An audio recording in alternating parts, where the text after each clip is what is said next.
আন্দোলন চলছে, আমরা তাদের সাথে একত্রতা প্রকাশ করেছি। গতকাল রাতে আমরা একটা মিটিংও করেছি। এই জেলার মানুষের সবার দাবি যেন আমরা আদায় করতে পারি, একত্রে আদায় করতে পারি। এই জন্য আমাদের ঐক্যবদ্ধভাবে গোটা জেলাবাসীকেই এই আন্দোলনের সাথে যুক্ত হতে হবে এবং আমাদের যে 8টি দাবি রয়েছে এই দাবিগুলো খুব সহজেই যে আদায় হয়ে যাবে আমার কাছে এটা মনে হচ্ছে না। কারণ বিগত 54 বছর বা বিগত 17 বছর কেন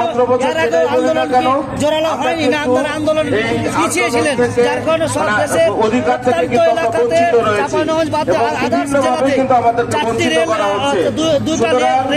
আমি আমার স্থান থেকে জেলাবাসী সকল আহ্বান জানাবো, কোনোভাবে এই আন্দোলনকে দমানো যাবে না, স্থিমিত করা যাবে না।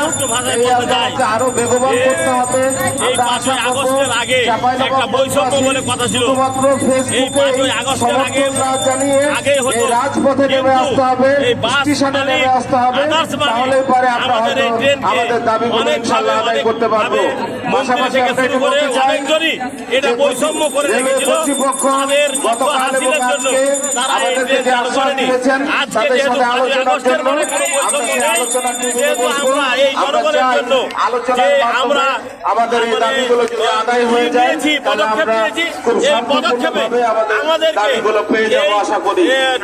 অন্যথায় যদি কোনো কারণে আদায় না হয় তাহলে আমরা দুর্বার আন্দোলন করে তুলবো ইনশাআল্লাহ। আসসালামু আলাইকুম।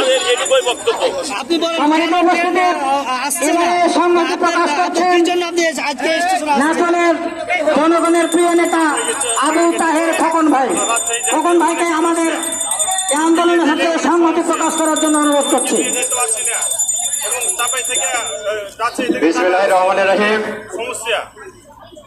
সমস্যা ঢাকা চাঁপাইনবাবগঞ্জ জেলা সমিতি কর্তৃক আয়োজিত দীর্ঘায়িত হয় সেখানে আপনি ঢাকা থেকে পদ্মা সিটি মধুমতি সহ যেসব আন্তঃনগর ট্রেন রয়েছে সেগুলিকে চাঁপাইনবাবগঞ্জ পর্যন্ত চালু করার দাবিতে আজকের এই অবস্থান কর্মসূচি এবং স্মারকলিপি প্রদানের উপস্থিত রাজনৈতিক নেতৃবৃন্দ, বিভিন্ন শ্রেণী পেশার নেতৃবৃন্দ, ইলেকট্রনিক্স মিডিয়া এবং প্রিন্ট মিডিয়ার সাংবাদিক ভাইরা, সবাইকে নাচল উপজেলা বিএনপির পক্ষ থেকে সংগ্রামী সালাম এবং শুভেচ্ছা জানাচ্ছি। আসসালামু আলাইকুম।